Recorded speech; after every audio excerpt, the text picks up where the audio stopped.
আল্লাহুম্মা সাল্লি আলা সাইয়্যিদিনা মুহাম্মাদ নাবিয়িনা শাফিঈনা লানা মুহাম্মাদ আল্লাহুম্মা সাল্লি সাইয়্যিদিনা মুহাম্মাদ নাবিয়িনা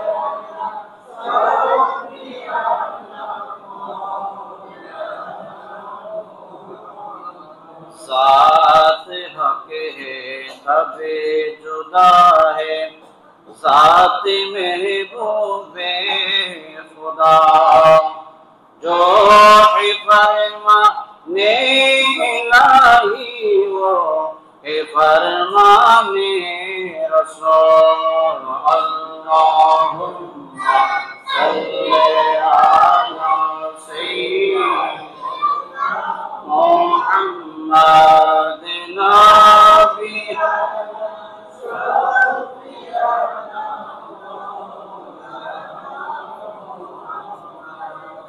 আলাসেন এই সূরা মুলকের ফজিলত আমরা তো এখন কোরআন মাজিদ ফুরকানে হামিদের তেলাওয়াত থেকে আমরা দূরে সরে যাচ্ছি আমাদের মা বোনেরা দূরে সরে যাচ্ছে তাফসীরে ইবনে কাসিরের মধ্যে লিখছে সূরা মুলকের তেলাওয়াতের ফজিলত হযরত আবু হুরায়রা রাদিয়াল্লাহু তাআলা আনহু আমার নবীর একজন সাহাবা যে 70 জন আহলে সুফফা ছিলেন যারা সব সময় নবীর দরবারের মধ্যে পড়ে থাকতেন তাদেরকে বলা হয় আহলে সুফফা তারা 70 জন ওই 70 জনের প্রধান যিনি ওনার নাম হচ্ছে আবু হুরায়রা ওনার আসল নাম হচ্ছে আব্দুর রহমান নবী পাক সাহিবে নওরাত সাইয়্যিদুল আফরাদ নবী মুহাম্মদ রাসূলুল্লাহ সাল্লাল্লাহু তাআলা আলাইহি ওয়াসাল্লাম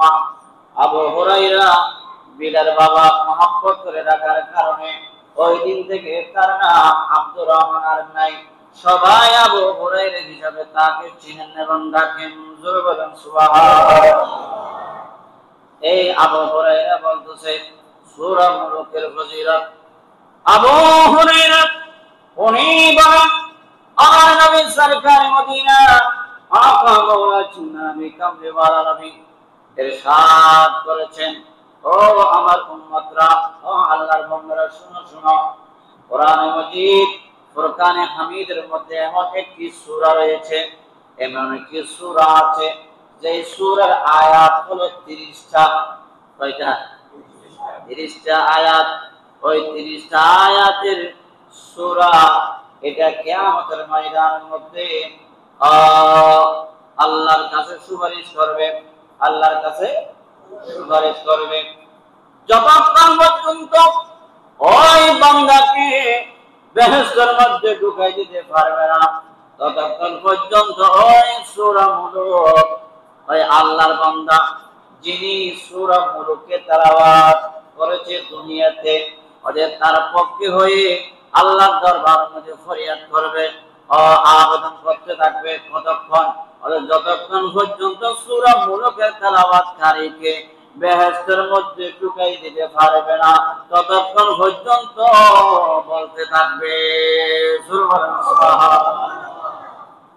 কে বলবে সূরা মুলক কোরআন শরীফের সূরা 29 নম্বর পারা প্রথম নম্বর পৃষ্ঠা থেকে যে সূরা শুরু হয় সূরাতুল মুলক ওই সূরা মুলক যে বান্দা বান্দানি যে পুরুষ মহিলা দিনে বা রাতে সাত নামাজের পরে প্রতিদিন তেলাওয়াত করবে ওই তেলাওয়াতকারীকে ওই সূরা কিয়ামতের কঠিন সময়ের মধ্যে মুসিবতের মধ্যে তার পক্ষে সুপারিশকারী হিসেবে আল্লাহর কাছে কি করবে সুপারিশ করবে করতে থাকবে কতক্ষণ যতক্ষণ পর্যন্ত তাকে বেহেশতের মধ্যে ঢুকাই দিতে পারবে না ততক্ষণ পর্যন্ত আল্লাহর কাছে সুপারিশ করতে থাকবে যারা বলেন সুবহানাল্লাহ তাহলে এই সূরা পড়া তেলাওয়াত করা আমাদের মুসলমান মা বোনদের দরকার আছে না নাই?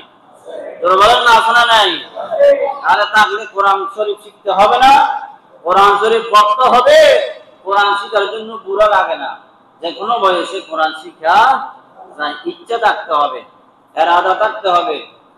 ইচ্ছা না থাকলে উপায় হয় না।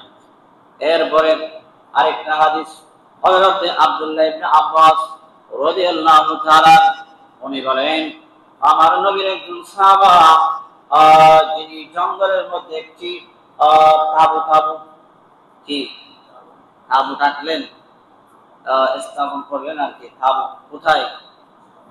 জঙ্গলের মধ্যে।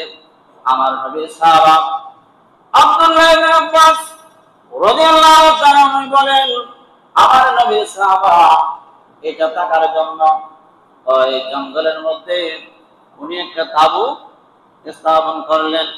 যেই জায়গার মধ্যে তাঁবু স্থাপন করলেন, ওই তাঁবুর নিচে কি আছে? খবর বলেন না, কি আছে? খবর আছে। কিন্তু ওই সাহাবা জানে না এখানে যে খবর আছে। আমার নবীর সাহাবা জানে না। যখন রাত দেখা যাচ্ছে বা শোনা যাচ্ছে, আমার নবীর সাহাবা বলতেছে, আব্দুল্লাহ ইবনে আব্বাস রওয়ায়াত করতেছে, অদয় মানুষ বলছে, সাহাবা বলছে কোথায় থেকে নাকি কোরআনে মাজিদ ফুরকানে হামিদের তেলাওয়াতের আওয়াজ আসতেছে বা আওয়াজ শোনা যাচ্ছে। তখন উনি গভীরভাবে মনোযোগ সহকারে শুনতে লাগলো।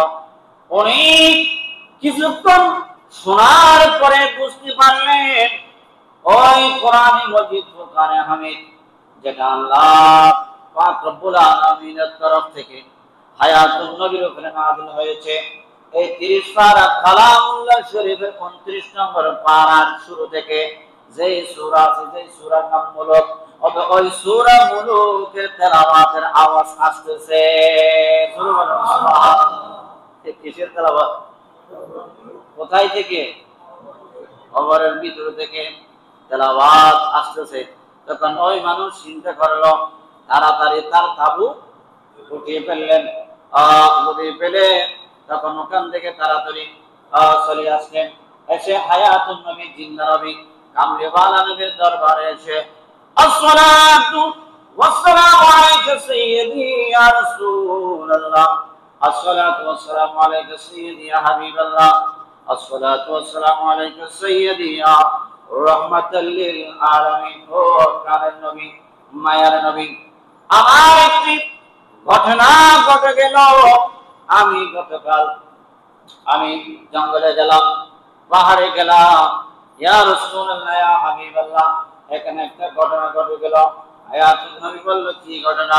ইয়া রাসূলুল্লাহ ইয়া হাবিবাল্লাহ, আমি যখন থাকার জন্য একটা তাঁবু থাকলাম, স্থাপন করলাম, ওদের কিছুক্ষণ সময় হতে না হতে আমার তাঁবুর নিচ থেকে কোরআন মাজিদের আওয়াজ আসতেছে। আমি কিছুক্ষণ মনোযোগ সহকারে শুনতে লাগলাম।